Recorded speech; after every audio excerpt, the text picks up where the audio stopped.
আমাদের সরকারি বলে এরা কে, এদের আমরা চিনি না, এরা কোথা থেকে আইছে, আমরা এদের কোম্পানি চেনে না, আমাদের কোম্পানি বলে আমরা আমরা আমরা চিনি না। তো আমরা কার কাছে যাবো? আমাদের এই কষ্টের কথাগুলো কার কাছে বলবো? আমরা যে বেতন পাই না, আমরা কার কাছে যে বলবো? দেখেন আমরা বেতন পাই না ঠিক মতো, আমাদের ঠিক মতো খাইতে দেয় না।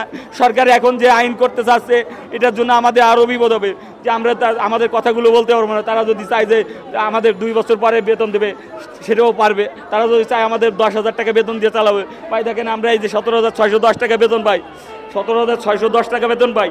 তাই এই বেতনে কি হয় ভাই? দেখেন আমাদের একটা ফ্যামিলিতে 5 জন 7 জন 10 জন মানুষ আছে, তা আমরা এই টাকা দিয়ে হালালভাবে ইনকাম করে আমাদের চলতে কষ্ট হয়, তারপর আমরা সঠিকভাবে ভাই বেতন পাই না।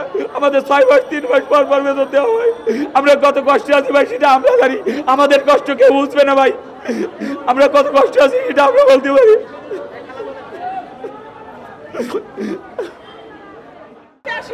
মারামারি করতে আসি নাই, ঝগড়া কাজে করতে আসি নাই। এই যে পুলিশের পানির গাড়ি আনছে, আমরা পানি মারতে আসি নাই।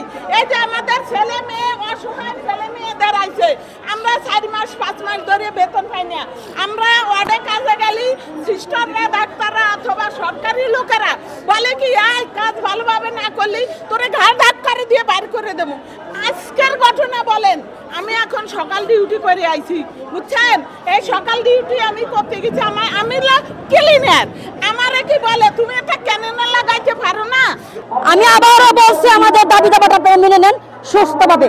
আমরা কোনো শান্তিপূর্ণ দেশে শান্তিভাবে বসবাস করতে চাই, বিশৃঙ্খলা তৈরি করতে চাই না স্যার। আমাদের উদ্দেশ্য কোনো খারাপ কিছু না। 12 লক্ষ রোহিঙ্গা যদি এই দেশে সমস্ত কিছু দাবি দাবা মানে নিতে পায়, সুযোগ সুবিধা পায়, আমার দেশের নাগরিক হয়ে কেন আমরা বঞ্চিত হচ্ছি?